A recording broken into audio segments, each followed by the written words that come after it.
Coco Sassy Show. Today I have Altimese Nichole. She's an entrepreneur, an author, a mother, and a wife. And today we're here to talk about her brand new book. It's called Brandticity. How are you? Thanks for joining me. Of course. Thank you for having me. Thank you. So where did you come from? Because I know you don't live in Atlanta. Yes, so I am originally from the DMV area. I grew up in Virginia. Moved to Atlanta shortly after graduating from VCU in 2007, and I've been here until the end of 2016, and then I moved to Hilton Head. So that's where we live now. Okay, so you are an author, entrepreneur, mother, and a wife, and those are many different hats. So what is the purpose of all of those roles that's in your life? So, a very interesting question. So I think all of it is connected to purpose, all the way down. And I'd actually flip every single role. Like the wife is first, the mother is second, the entrepreneur is third. So I would switch them, but they're all connected to purpose, all of them. So, speaking of purpose, you do have a book that just came out. It's called Brandticity. Yes. Okay, so let's talk about that book. What inspired it? Yeah, so my background is in communications and broadcast journalism. So I actually worked with Turner Broadcasting with CNN, HLN, CNN International, and then transitioned over into Cartoon Network, Boomerang, and Adult Swim. Was there for about 7 years, then moved on. During that time, I was in PR, and I transitioned over to marketing. When I went to marketing, I joined YP, formerly known as Yellow Pages. I ran their influencer marketing campaigns nationwide, so had the opportunity of working with Justina Blakeney, Erica Key with Eating with Erica here in Atlanta, a lot of great, amazing influencers. Left there and then joined a staffing firm of all things, Right. But I managed their entire marketing strategy, from managing their P&Ls all the way down to execution. So I realized that working with such large brands, with such large budgets, entrepreneurs don't have that. They don't have the access. They don't have the capital. They don't have the resources to actually be able to get some of the knowledge that is in the corporate America side. So I kind of packaged all of that up for consumers to say, okay, this is what social media truly is. And then for small business owners, being able to take that and say, okay, how can I use this in my business? So that's essentially, in the long story long, that is what is Brandticity. It's branding and authenticity combined. Okay. All right. So you answered my other question, what does it mean? So going into it, so where, as a small business owner, while you were preparing for this book, what stuck out to you the most? So I think a lot of people would assume that when you find your purpose, it's just going to be like easy breezy. Right. Like, that's what everybody I thinks it's just going to be I found my purpose. This is great. This is awesome. And it's going to be daisies and roses the entire time. And it is 100% not the case. Right. And society tells us that if you're not happy, something's wrong. So find your happiness. There's a problem with that. A lot of times purpose also includes solitude. It also includes struggle. It also includes valleys. No one talks about that. That doesn't make you happy. So, if you're constantly seeking this happiness, you lose out on love. Because love doesn't always, this whole thing of love not hurting, that's not true. That is just not true. If you look at it from a biblical sense, the ultimate level of love died on the cross.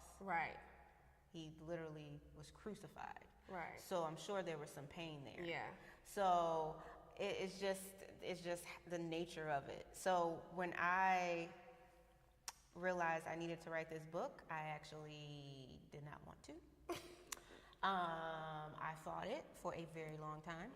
And I have a really amazing friend who shares her mommy with me. Thank you, Shalita. But her mom checked on me one day, and just, me and her just catching up, and her spirit confirmed that it was time to start writing. And as much as I kicked and screamed and didn't want to do it, I went ahead and started, and that was 2016. So, wow, 2016? Yes. It's 2018. Yes. So it took 2 years to complete this book, but I just had to push through. And I actually finished it while I was on maternity leave with my daughter. I was like, okay, by the time I get back to work, this book is going to be done.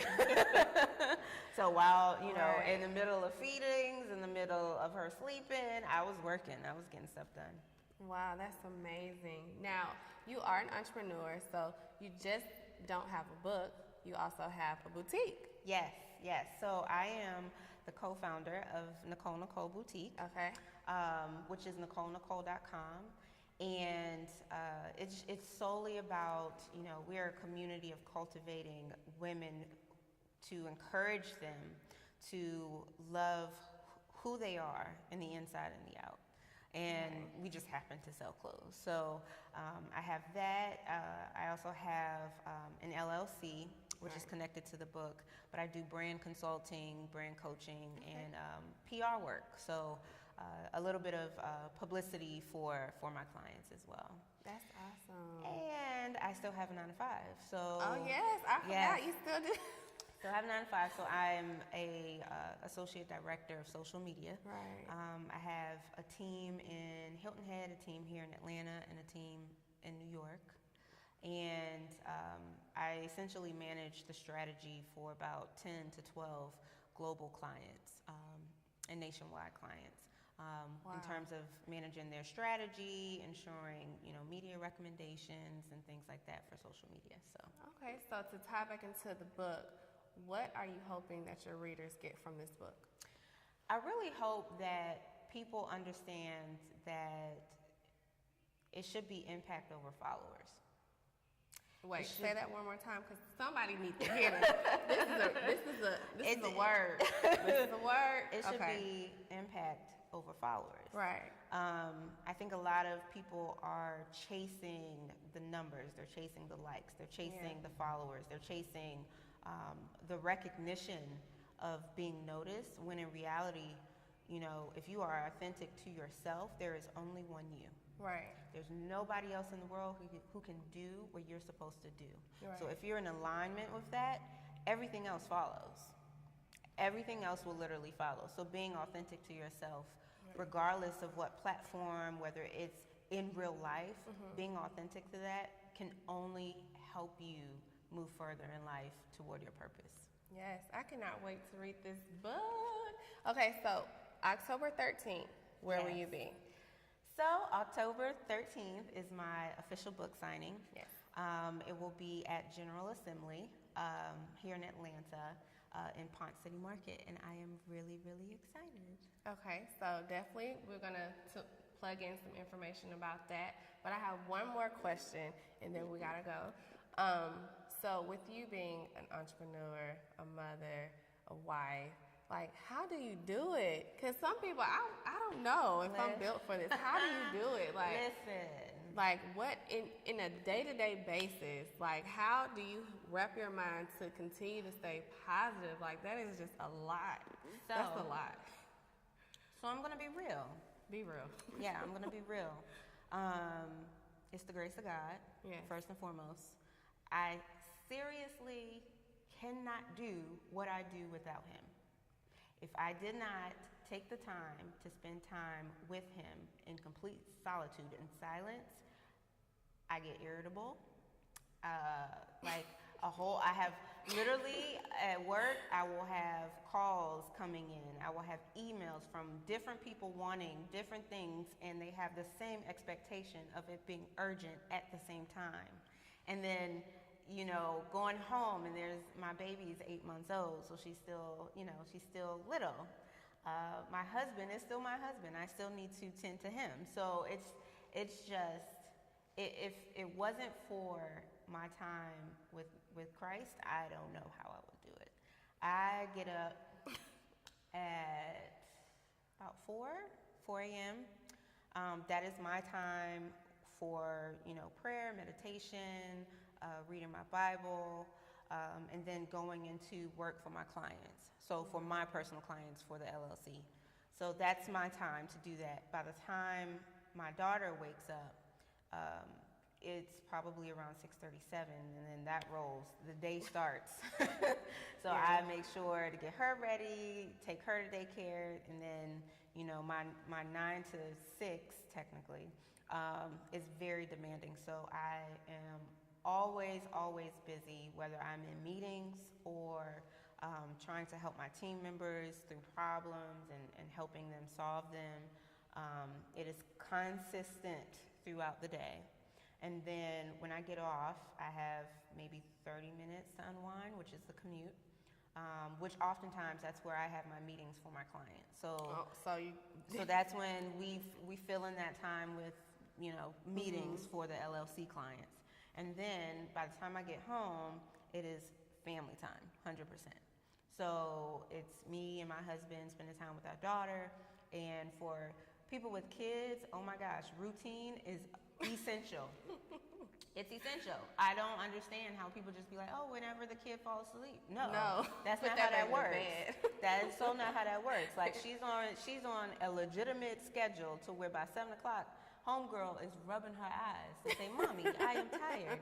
And then we go right into a routine. And we say, okay, it's bedtime.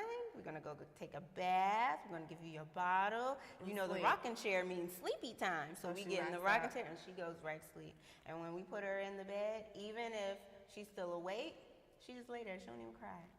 Awesome. I'd be like, yes, Jesus, thank you.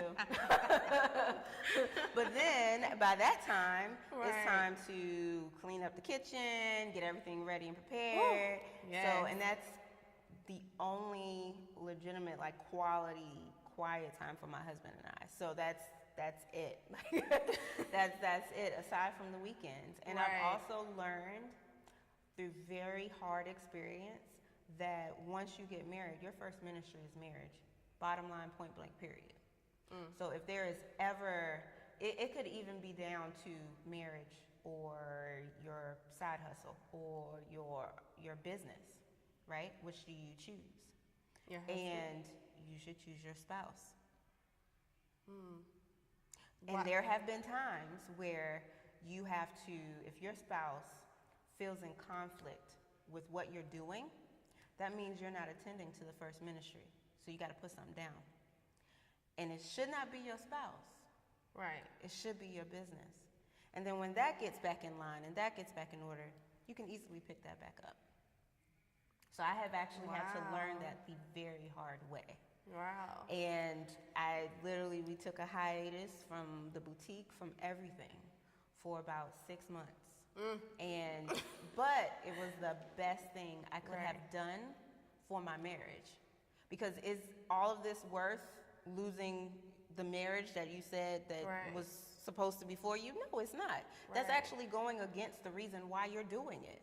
So why would you do it at the detriment to the foundation of why you're doing it? Right. You got to go back to center. You got to fix it. You got to make sure you get that work in. And then once the spouse feels good, they're 100% on board to help you, support whatever you need to do. But when they feel neglected, when they feel that they are now in second place, or for some cases in third. Because the kids sometimes can I gotcha, because then you, all of a sudden you have to say, okay, to say that I married you for better, for worse, and I have a covenant with you, but yet my business come before you. If you don't understand that, you got to go. It makes no sense. Right.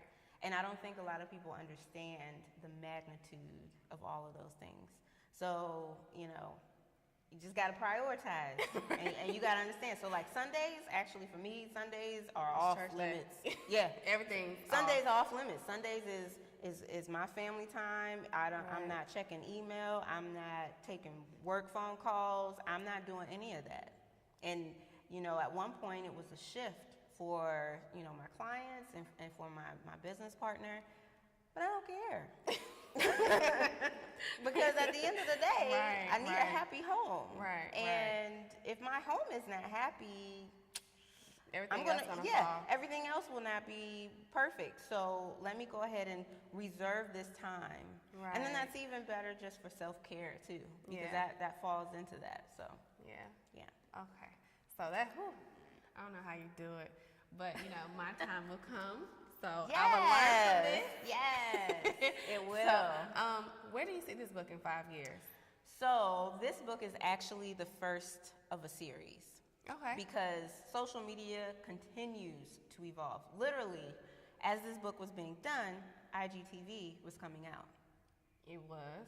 So IGTV is not in this version. Okay. So I will continue to update Brandticity with different versions, special editions, etc.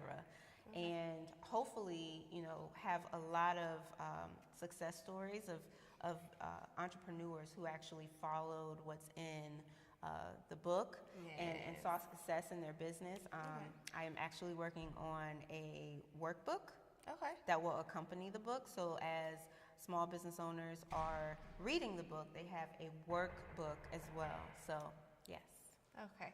Well, thank you. Thanks for coming out, you guys. October 13th. Make sure you get that book.